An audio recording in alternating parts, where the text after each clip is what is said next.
अगर आप चाहते हैं कि आपके घर में कभी लड़ाई ना हो, पति पत्नी के बीच हमेशा प्रेम बना रहे और सबसे बड़ी बात घर में धन की कभी कमी ना आए, तो आज की इस कहानी को अंत तक जरूर सुनिए, क्योंकि ये कोई साधारण कहानी नहीं है। ये उस रहस्य की कहानी है जिसे प्रकृति के सबसे सुंदर पक्षी मोर और मोरनी भी जानते हैं, लेकिन इंसान भूल चुका है। एक ऐसा रहस्य जिसे अगर आपने समझ लिया तो आपके घर का माहौल हमेशा के लिए बदल सकता है। और यकीन मानिए, यह कोई जादू या टोटका नहीं, बल्कि जीवन का ऐसा सत्य है जिसे अपनाते ही आपका जीवन खुशियों और समृद्धि से भर सकता है।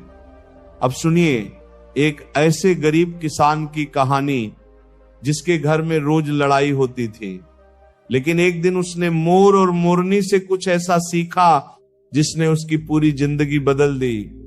बहुत समय पहले की बात है, एक छोटे से गांव में जहां चारों तरफ हरियाली थी, सुबह की पहली किरण के साथ पक्षियों का मधुर स्वर गूंजता था, वहीं एक गरीब लेकिन मेहनती किसान रहता था जिसका नाम था रामू। उसके पास ज्यादा जमीन नहीं थी, बस एक छोटा सा खेत और मिट्टी का घर था, लेकिन उसके जीवन में सबसे बड़ी कमी थी घर की शांति। उसकी पत्नी गीता अक्सर उससे छोटी छोटी बातों पर झगड़ा करती रहती थी और दिन की शुरुआत ही तकरार से होती थी। कभी पैसों को लेकर, कभी काम को लेकर, तो कभी किस्मत को लेकर दोनों के बीच इतनी बहस हो जाती कि घर का माहौल भारी हो जाता। रामू कई बार सोचता कि मेहनत तो मैं पूरी करता हूं, फिर भी घर में सुख शांति क्यों नहीं है। और गीता भी मन ही मन दुखी रहती कि इतनी मेहनत के बाद भी हमारे पास धन क्यों नहीं टिकता। दोनों के दिल में एक दूसरे के लिए प्यार था, लेकिन रोज की कड़वाहट उस प्यार को ढक देती थी। एक दिन सुबह सुबह जब सूरज की हल्की रोशनी खेतों पर पड़ रही थी और हवा में ठंडक थी, रामू अपने खेत की तरफ जा रहा था, तभी उसकी नजर पास के जंगल के किनारे पर पड़ी, जहां उसने एक अद्भुत दृश्य देखा। एक मोर और मोरनी साथ साथ नाच रहे थे। मोर अपने पंख फैलाकर बड़े गर्व से नाच रहा था और मोरनी उसे बड़े स्नेह और शांति से देख रही थी। दोनों के बीच ऐसा प्रेम और सामंजस्य था कि रामू कुछ पल के लिए सब कुछ भूल गया। उसे ऐसा लगा जैसे वो किसी और ही दुनिया में आ गया हो, जहां न कोई झगड़ा था, न कोई शिकायत, सिर्फ प्रेम और संतुलन था। वह रोज उसी समय वहां जाने लगा और चुपचाप बैठकर उन दोनों को देखता रहता। उसने गौर किया कि चाहे मौसम कैसा भी हो, धूप, बारिश या ठंडी हवा, मोर और मोरनी कभी एक दूसरे से अलग नहीं होते थे, न ही उनके बीच कोई कलह होती थी। मोर कभी मोरनी को छोड़कर कहीं दूर नहीं जाता था और मोरनी भी हमेशा उसके साथ रहती थी। दोनों मिलकर भोजन ढूंढते, साथ चलते और एक दूसरे का ख्याल रखते। रामू के मन में सवाल उठने लगा, इन पक्षियों के पास तो न पैसा है, न घर, न खेत, फिर भी ये इतने खुश कैसे हैं? नागो और हम इंसान जिनके पास सब कुछ है क्यों दुखी हैं? एक दिन उसने साहस जुटाकर जंगल के उस हिस्से में और अंदर जाने का निश्चय किया जहां मोर मोरनी रहते थे। जैसे ही वह आगे बढ़ा, अचानक एक बूढ़े साधु की आवाज आई, रुक जाओ रामू। रामू चौंक गया। उसने इधर उधर देखा तो एक पुराने बरगद के पेड़ के नीचे एक साधु बैठे हुए थे। उनकी आंखों में गहराई थी और चेहरे पर अद्भुत शांति। रामू उनके पास गया और हाथ जोड़कर बोला, महाराज, आप मेरा नाम कैसे जानते हैं? साधु मुस्कुराए और बोले, जो मनुष्य अपने दुख से भागकर सत्य की तलाश में आता है, उसका नाम जानना कठिन नहीं होता। रामू उनकी बात सुनकर और भी हैरान हो गया। उसने तुरंत अपने मन की सारी बातें साधु को बता दी घर के झगड़े, पैसों की कमी और मन की बेचैनी। साधु ने ध्यान से उसकी बात सुनी और फिर बोले, क्या तुमने उस मोर और मोरनी को देखा है? रामू ने उत्साह से कहा, हाँ महाराज, मैं रोज उन्हें देखता हूं। वे बहुत खुश रहते हैं, उनके बीच कभी झगड़ा नहीं होता। साधु ने गहरी सांस ली और बोले, यही प्रकृति का सबसे बड़ा रहस्य है जिसे इंसान भूल चुका है। मोर और मोरनी हमें जीवन का वह ज्ञान सिखाते हैं जिसे समझ लेने से घर में कभी लड़ाई नहीं होती और धन की कभी कमी नहीं होती। रामू की आंखों में आशा की चमक आ गई। उसने उत्सुकता से पूछा, महाराज, वह ज्ञान क्या है? कृपया मुझे भी बताइए। साधु ने धीरे से कहा, हर चीज का समय होता है रामू। अगर तुम सच में सीखना चाहते हो तो कल सुबह सूर्योदय से पहले यहां आना और जो मैं कहूं उसे पूरी श्रद्धा से अपनाना। इतना कहकर साधु ने अपनी आंखें बंद कर ली, जैसे वे ध्यान में लीन हो गए हों। रामू का दिल तेजी से धड़क रहा था। उसे लग रहा था जैसे उसकी जिंदगी बदलने वाली है। वह तुरंत घर की ओर भागा, लेकिन आज उसके चेहरे पर गुस्सा नहीं बल्कि एक अजीब सी शांति थी।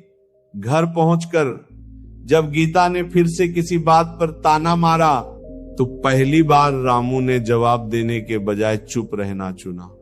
गीता भी हैरान रह गई, आज ही इतना शांत कैसे है? लेकिन रामू के मन में अब एक ही बात चल रही थी, कल सुबह शायद मेरी जिंदगी का सबसे बड़ा मोड़ आने वाला है। और उसी उम्मीद के साथ वह रात भर सो नहीं पाया, क्योंकि उसे इंतजार था उस रहस्य का जो मोर और मोरनी की खुशी के पीछे छिपा था। अगली सुबह रामू ने जैसे ही आंखें खोली, बाहर अभी हल्की अंधेरी थी और चारों तरफ गहरी शांति छाई हुई थी, लेकिन उसके भीतर एक अलग ही उत्साह था। वह तुरंत उठकर बिना समय गंवाए जंगल की ओर चल पड़ा। रास्ते भर उसके मन में बस वही सवाल घूम रहा था, आखिर वह कौन सा रहस्य है जो मेरे घर की सारी लड़ाइयों को खत्म कर सकता है और धन की कमी को दूर कर सकता है। जैसे ही वह बरगद के पेड़ के पास पहुंचा, उसने देखा कि वही साधु पहले से वहां ध्यान में बैठे हुए थे और पास ही थोड़ी दूरी पर वही मोर और मोरनी शांति से खड़े थे, जैसे वे भी इस रहस्य के साक्षी बनने वाले हों। रामू ने धीरे से साधु के पास जाकर प्रणाम किया। साधु ने आंखें खोली और मुस्कुराकर बोले, तुम आ गए, इसका मतलब तुम सच में बदलना चाहते हो। रामू ने विनम्रता से कहा, महाराज, मैं अपने घर की शांति के लिए कुछ भी करने को तैयार हूं। साधु ने हाथ से इशारा करते हुए कहा, पहले उन मोर मोरनी को ध्यान से देखो। रामू ने देखा कि मोर धीरे धीरे जमीन से दाना चुन रहा था और बीच बीच में मोरनी की तरफ देख लेता था, जैसे पूछ रहा हो कि वो ठीक है या नहीं। और मोरनी भी बिना किसी जल्दबाजी के शांत भाव से उसके साथ साथ चल रही थी। साधु बोले, तुम्हें क्या दिख रहा है? रामू ने कहा, महाराज, वे दोनों एक दूसरे का साथ दे रहे हैं, कोई जल्दी नहीं, कोई झगड़ा नहीं।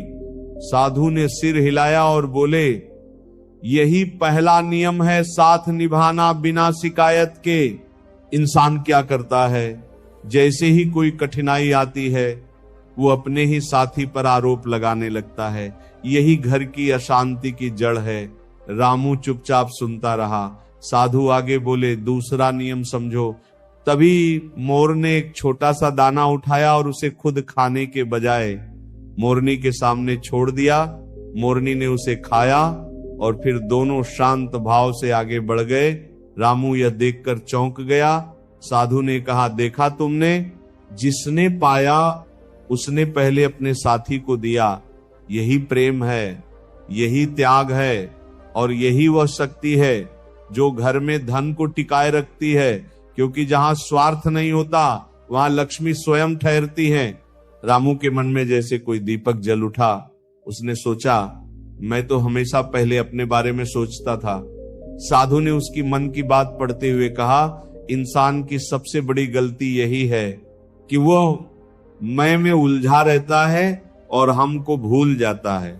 तभी अचानक तेज हवा चली और कुछ सूखे पत्ते उड़ने लगे, लेकिन मोर और मोरनी एक दूसरे के करीब आकर खड़े हो गए, जैसे हर परिस्थिति में साथ रहने का वचन दे रहे हों। साधु ने कहा, तीसरा नियम कठिन समय में एक दूसरे का सहारा बनना, ना कि एक दूसरे को दोष देना।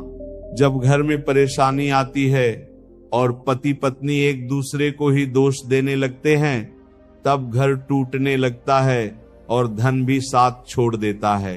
रामू की आंखें भर आईं, उसे अपनी हर गलती याद आने लगी।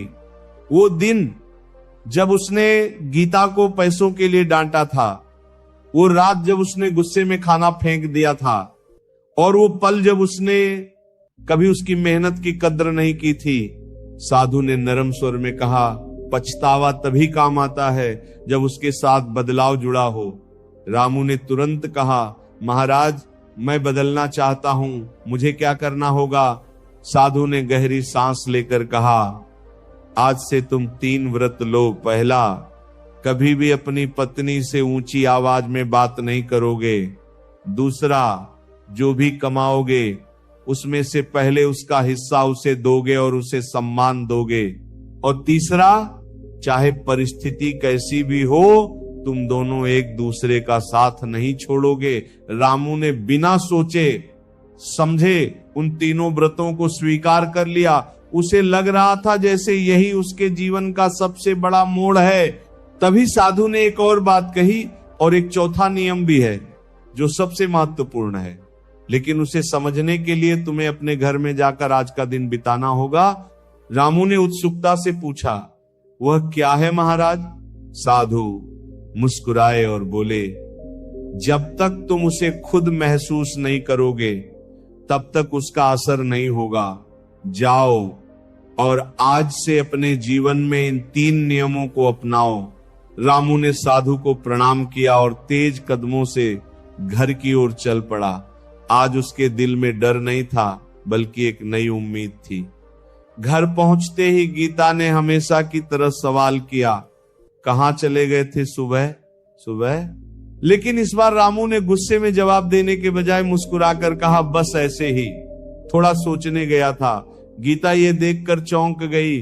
उसने सोचा, आज ये इतना बदला क्यों लग रहा है। दिन भर रामू ने साधु के बताए नियमों का पालन किया। उसने गीता से प्यार से बात की, उसके काम में हाथ बंटाया, और जब खेत से थोड़ी सी कमाई लेकर आया तो सबसे पहले वो गीता के हाथ में रख दी। गीता की आंखों में हैरानी के साथ साथ खुशी भी थी, लेकिन उसके मन में अभी भी एक सवाल था, ये बदलाव कितने दिन टिकेगा? और रामू के मन में भी एक हल्की सी चिंता थी, क्या सच में इससे हमारे घर की लड़ाई खत्म हो जाएगी? क्या सच में धन आने लगेगा? लेकिन उसे ये नहीं पता था कि असली परीक्षा अभी बाकी थी। और वो चौथा नियम जो साधु ने नहीं बताया था, वही उसके जीवन की दिशा हमेशा के लिए बदलने वाला था। दिन बीतने लगे और रामू ने साधु के बताए तीनों नियमों को पूरी निष्ठा से अपनाना शुरू कर दिया। शुरुआत के कुछ दिन उसके लिए आसान नहीं थे, क्योंकि आदतें जल्दी नहीं बदलती। कई बार गीता की कोई बात उसे चुभ जाती, गुस्सा भी आता, लेकिन हर बार उसे बरगद के नीचे बैठे उस साधु की बातें और मोर मोरनी का शांत चेहरा याद आ जाता और वह खुद को रोक लेता। धीरे धीरे उसके व्यवहार में एक स्थिरता आने लगी। अब वह हर सुबह उठकर पहले गीता को मुस्कुराकर देखता, उसके काम में हाथ बंटाता और बिना कहे ही छोटे छोटे काम कर देता। गीता भी इस बदलाव को महसूस कर रही थी, लेकिन उसके मन में अभी भी संदेह था, कहीं यह कुछ दिनों का नाटक तो नहीं, क्योंकि उसने पहले भी कई बार रामू को गुस्से में वादे करते देखा था जो कुछ ही दिनों में टूट जाते थे। लेकिन इस बार कुछ अलग था। इस बार रामू चुपचाप अपने कर्म से बदलाव दिखा रहा था। एक दिन जब घर में अनाज बहुत कम बचा था और पैसे भी खत्म होने के कगार पर थे, तब गीता के मन का डर फिर से बाहर आ गया। उसने चिंता में कहा, देखो रामू, इस बार फसल भी अच्छी नहीं हुई, घर में कुछ बचा नहीं है। अगर ऐसे ही चलता रहा तो हम क्या करेंगे? पहले का रामू होता तो शायद झल्ला जाता या गीता को ही दोष देने लगता, लेकिन इस बार उसने शांत स्वर में कहा, चिंता मत करो, हम साथ हैं तो सब ठीक हो जाएगा। ये सुनकर गीता कुछ पल के लिए चुप हो गई, क्योंकि उसने पहली बार रामू के शब्दों में भरोसा महसूस किया। उसी दिन दोपहर को जब रामू खेत में काम कर रहा था, तभी अचानक तेज आंधी और बारिश शुरू हो गई। उसकी मेहनत से उगाई गई फसल का एक बड़ा हिस्सा खराब हो गया। ये वही क्षण था जहां उसकी असली परीक्षा शुरू हुई। उसका मन अंदर से टूटने लगा। इतनी मेहनत के बाद भी सब खत्म हो गया। लेकिन तभी उसे साधु की तीसरी बात याद आई, कठिन समय में एक दूसरे का सहारा बनना। वह भारी मन से घर लौटा। गीता ने जैसे ही उसकी हालत देखी, वह समझ गई कि कुछ बुरा हुआ है। उसने तुरंत पूछा, क्या हुआ? रामू ने धीरे से सारी बात बता दी। कुछ पल के लिए घर में सन्नाटा छा गया। ये वही समय था जब पहले दोनों के बीच बड़ा झगड़ा हो जाता, लेकिन इस बार कुछ अलग हुआ। गीता ने गहरी सांस ली और धीरे से कहा, कोई बात नहीं, हम फिर से मेहनत करेंगे। यह सुनकर रामू की आंखें भर आईं। उसे विश्वास नहीं हो रहा था कि वही गीता जो छोटी छोटी बातों पर झगड़ जाती थी, आज इतनी समझदारी से बात कर रही है। उस पल दोनों के बीच एक नई समझ और गहरा रिश्ता बन गया। रात को जब दोनों साथ बैठे थे, तब रामू ने गीता से कहा, मैंने एक साधु से वचन लिया है कि मैं अब कभी तुमसे ऊंची आवाज में बात नहीं करूंगा और हर परिस्थिति में तुम्हारा साथ दूंगा। गीता ने आश्चर्य से पूछा, साधु? कौन साधु? तब रामू ने उसे जंगल में हुई पूरी घटना और मोर मोरनी का रहस्य बताया। गीता ध्यान से सुनती रही और उसके मन में भी एक नई उम्मीद जागने लगी।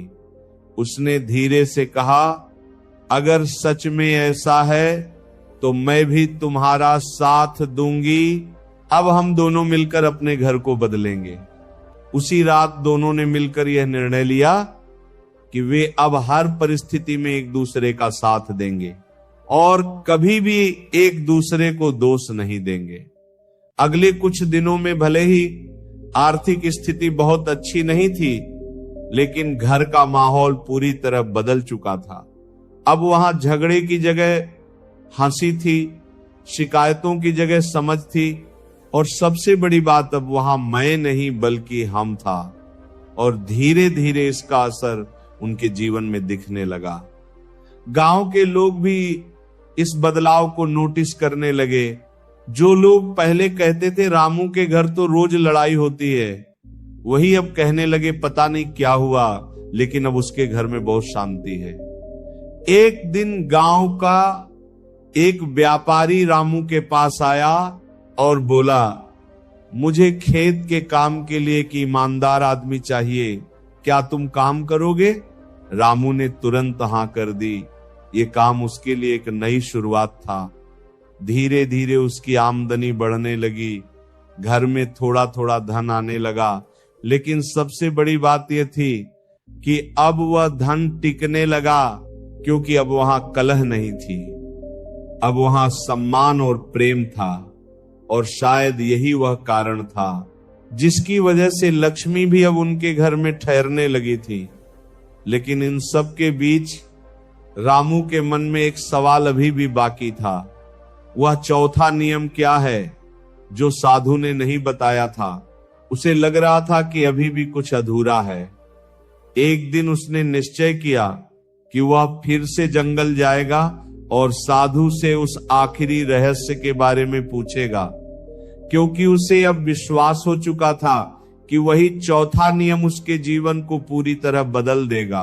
अगली सुबह रामू फिर से उसी उत्साह और जिज्ञासा के साथ जंगल की ओर निकल पड़ा, लेकिन इस बार उसके कदमों में पहले जैसी बेचैनी नहीं थी, बल्कि एक गहरी स्थिरता थी, क्योंकि उसने अपने जीवन में बदलाव का असर खुद महसूस किया था।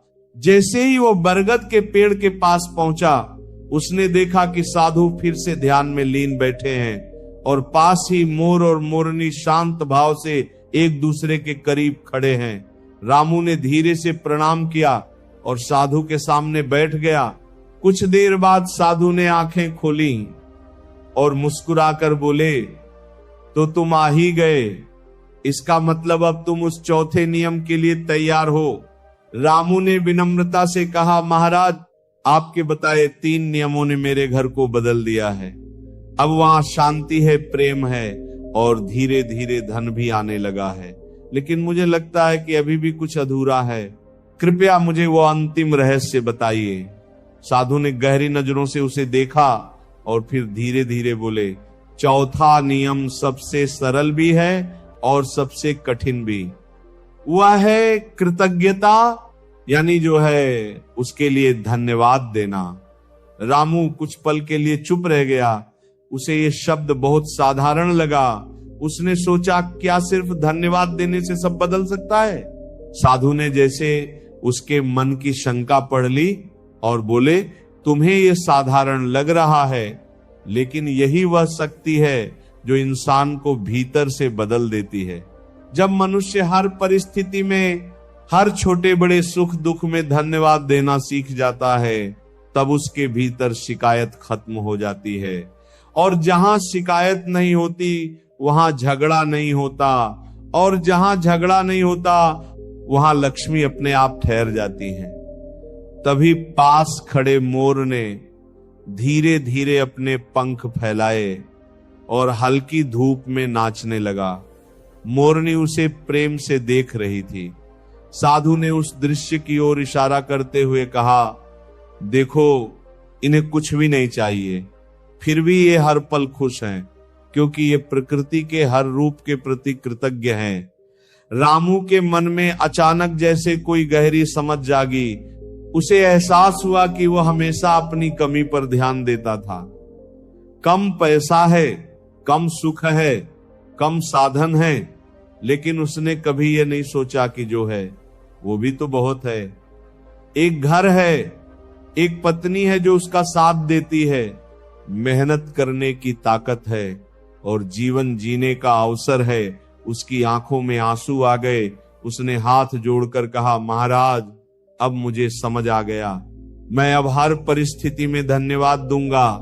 साधु ने संतोष से सिर हिलाया और बोले, याद रखना रामू, जब तुम हर दिन अपने दिन की शुरुआत धन्यवाद से करोगे और हर रात अपने दिन का अंत धन्यवाद से करोगे, तब तुम्हारे जीवन में कभी अशांति नहीं आएगी। रामू ने उस दिन से यह संकल्प लिया कि वह हर सुबह उठकर अपने जीवन के लिए धन्यवाद देगा और हर रात सोने से पहले जो भी मिला उसके लिए आभार प्रकट करेगा। वह घर लौटा और गीता को भी ये चौथा नियम बताया। शुरू में गीता को भी ये थोड़ा अजीब लगा, लेकिन जब उसने देखा कि रामू हर छोटी बड़ी बात पर धन्यवाद कह रहा है, खाने के लिए, साथ के लिए, यहां तक कि कठिन परिस्थितियों के लिए भी, तो धीरे धीरे उसने भी इसे अपनाना शुरू कर दिया। अब उनके घर में एक नई ऊर्जा थी। हर दिन की शुरुआत मुस्कान और धन्यवाद से होती थी और दिन का अंत संतोष के साथ। समय बीतता गया और उनका जीवन पूरी तरह बदल गया। अब उनके घर में कभी लड़ाई नहीं होती थी, क्योंकि शिकायत की जगह कृतज्ञता ने ले ली थी। और धीरे धीरे उनके पास धन भी बढ़ने लगा, खेत में अच्छी फसल होने लगी, काम के नए अवसर मिलने लगे और सबसे बड़ी बात, अब जो भी धन आता वो टिकता भी था। गांव के लोग ये देखकर हैरान थे। वे रामू से पूछते, तुमने ऐसा क्या किया कि तुम्हारा घर इतना खुशहाल हो गया? तब रामू मुस्कुराकर बस इतना कहता, मैंने मोर और मोरनी से जीना सीख लिया। और फिर वह उन्हें चारों नियम बताता, साथ निभाना, पहले देना, कठिन समय में सहारा बनना और सबसे महत्वपूर्ण हर परिस्थिति में कृतज्ञ रहना। धीरे धीरे पूरे गांव में यह संदेश फैल गया और कई घरों में बदलाव आने लगा, झगड़े कम होने लगे और खुशियां बढ़ने लगी। अब और इस तरह एक छोटे से किसान की सीख ने पूरे गांव की किस्मत बदल दी। और यह कहानी हमें भी यही सिखाती है कि अगर हम अपने जीवन में इन 4 सरल नियमों को अपना लें तो हमारे घर में भी कभी लड़ाई नहीं होगी और धन की कभी कमी नहीं होगी, क्योंकि असली सुख और समृद्धि बाहर नहीं बल्कि हमारे व्यवहार और सोच में छुपी होती है।